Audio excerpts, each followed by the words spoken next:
Welcome to Hood Champion Boxing and Sports. In boxing, you find a way to win or you find a way to lose. What's next for Gervonta? I'm going to tell you what I think, right? Because we're just having a conversation. Make sure to leave that donation for that fried rice and chicken wings. I'm going to tell you what I think is next for Gervonta Davis. To do like Kendrick Lamar said, he got to pop out and show people that whatever was going on with him, because according to him, there's some things that, he has to work on within himself. I don't know what he means by that, but only he knows. But I got to give him the benefit of the doubt that there were some disconnects along the way, leading up to training camp, during training camp, and it showed up in his in-ring performance, okay? So I'm going to give him credit for being some open-ended items that only he can close out. But what he has to do, he needs to have the rematch with Lamont Roach.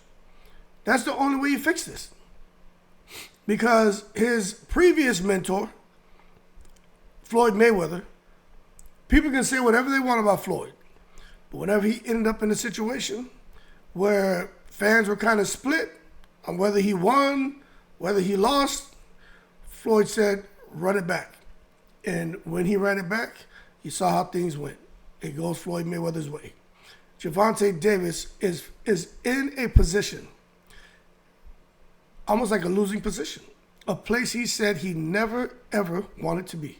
He didn't want to experience getting knocked out, knocked down, being embarrassed. He didn't want to experience that. Well, you know what? He didn't get knocked down. He didn't get knocked out. But the anxiety that he's currently experiencing would be very similar to had he been knocked down or knocked out or took a loss. Same, very similar. I ain't gonna say it's the exact same, but it's very similar. Because he's dealing with the fallout from fans who are looking and saying, he's a hype job. He was never that good. Handpicked his opponents.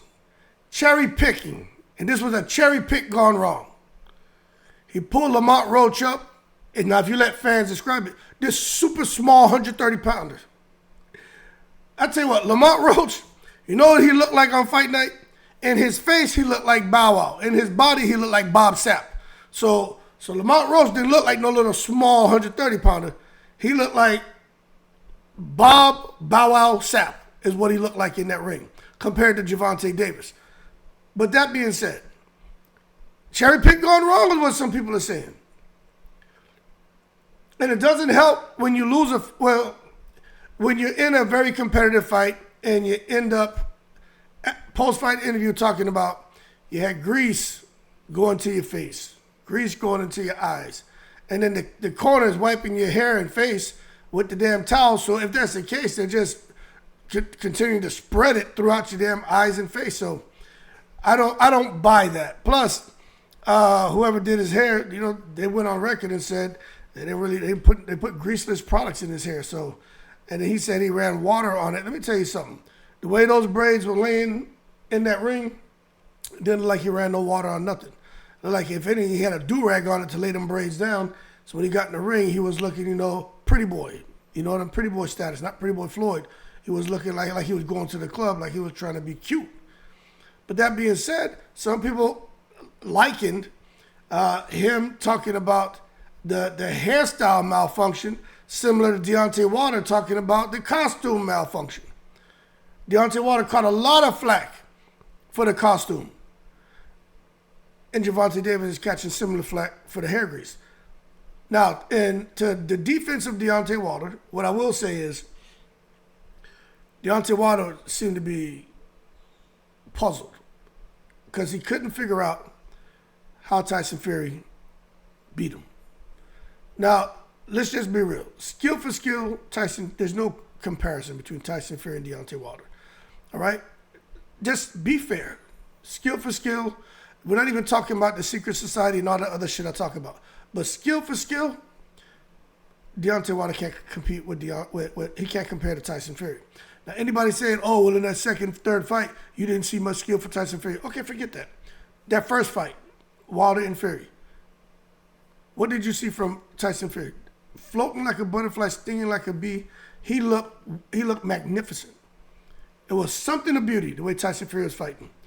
But that being said, I just think Wilder couldn't figure out what the hell went wrong. So he just started just reaching. Maybe it was the costume. Maybe it was this. Maybe I'm having too much sex before a fight, because he was hitting that Filipino thing on the regular. And with Gervonta Davis, it was nothing for Gervonta Davis to try to understand and figure out. Because unlike Deontay Wilder, Gervonta there's not a whole bunch of conspiracy theories and chaos surrounding Gervonta Davis' situation to where he's like, did someone try to cheat me? Did someone try to drug me? Was it somebody paid off the refs? Did they use the influence of this Kinahan guy? Gervonta Davis doesn't have any grounds to sit there and allow himself to be dumbfounded over his performance. No, you had somebody in there that was very skillful, who knew you very well, and was ready for everything that you brought to the table. And he had an answer for damn near everything Gervonta Davis dished out. Now, I don't agree with people saying Gervonta Davis got ran through. That didn't happen in the fight. But I tell you what, he got hit more than we used to see him get hit. And Lamont Roach was ready, and he was walking him down. And that's just, they always say you don't chase after a puncher. Lamont Roach chased after a puncher. You know why? Because Lamont Roach is a puncher too. So they say, them young boys say, real recognize real. Well, punchers recognize punches. And that's exactly what I think happened there with Roach and Gervonta. So to me, Gervonta needs to just stay away from interviews. Definitely don't make any more excuses. Just say, all he needs to say is, Lamont Roach was a great fighter. That's it. That's all he needs to say. He's a great fighter, ready to do it again, and leave it alone. Because if he continues with the excuses, it's going to make him look bad. So don't do it. But one thing about Gervonta, he's prideful. That's why he was saying take a week off and back in the gym. So you could tell that he's motivated. He's inspired by this fight. And sometimes people need the wake-up call. Sometimes people need that. I had a situation where I was being too iron-fisted at a time. I didn't think so. But anyway, I think I kind of let my guard down a bit and got a little bit, too comfortable with directing. And, I got a wake-up call. And I said, damn, I gotta stay on top of my shit. I gotta make sure that, I'm doing what's expected of me. All the things that got me to be very successful, I had to keep doing that. You can't get comfortable. And I think Gervonta Davis may have got that wake-up call like, shit, everything I was doing to be successful, I need to get back to that because I deviated a little bit. Maybe he had a little sick pajama syndrome and he deviated a bit. And as a result of deviating, he ended up in a situation that he's in now and he doesn't like it. The other thing that I'm curious to see, Gervonta Davis, Barry Hunter, and Calvin Ford. What's really going on right there? Now, I'm going to tell you, now this is just my opinion, I think Calvin Ford is a better trainer for Gervonta. I know Barry Hunter has worked with Gervonta since he was a kid. I think he came on in his teenage years. Calvin Ford was the constant in Gervonta's life. He calls him Pops. But Barry Hunter got involved with him, I think, as a teenager, helping Calvin Ford out first 20 fights. I think he was there in the corner with him. But the bottom line is, the voice that Gervonta Davis, I think, is used to hearing, the ways of and those core competencies, those things Gervonta Davis had instilled in him, and the things he's used to hearing, that came from Calvin Ford. And going forward, I want to see, is he going to bring back Calvin Ford? Because I think he needs to. That's just my opinion. Okay? Now, is he going to do that? I don't know, because he was being very cold to Calvin Ford. I don't know what happened between Gervonta and Calvin Ford, but Gervonta is already confrontational and combative, and he was being very, very, very standoffish towards Calvin Ford in the ring at the end of the fight. And I was very surprised at how he was treating him. At one point, it was like he was just going to walk through him, and Calvin Ford just kind of turned to the right, and Gervonta kept walking. But I was very surprised to see Gervonta, for lack of a better word, well, I'll just say trying to intimidate him. I was going to say trying to chump him, because to me, that's what he was doing. He was trying to intimidate him or chump him. And you get to see Calvin Ford just kind of smile and move to the side, and it's almost like he was saying to himself, I'm just giving him his space. But anyway, what's next for Gervonta? He got to look at himself. And if he does have those vices, like if he is drinking from time to time, if he's smoking weed from time to time, he needs to stop. Isn't he a Muslim now? Whenever I hear these guys talk a lot about religion, no matter if it's Christianity, Catholicism, you're a Buddhist, you're a Hindu, Muslim, whatever. Whenever they start talking religion, and then I see that they're out here doing bullshit, I like to always say, well, what's that about? Now, they can do what they want. They don't have to answer the hood champion.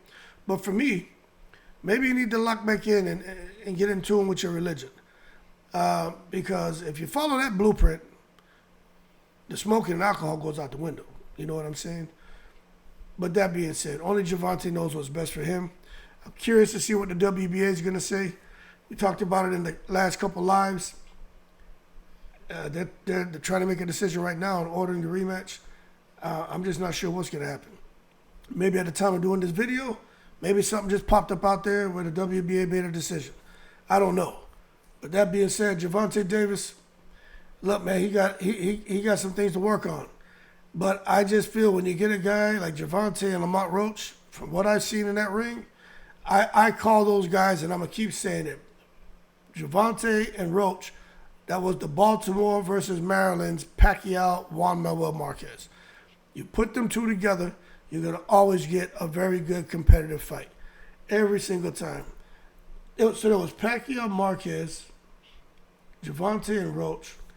And it was and Bivol Bernabe was competitive. There was another fight that I watched, and I was like, yo, if those guys fight 10 times, you're going to get 10 competitive rounds. I can't remember what fight I saw recently.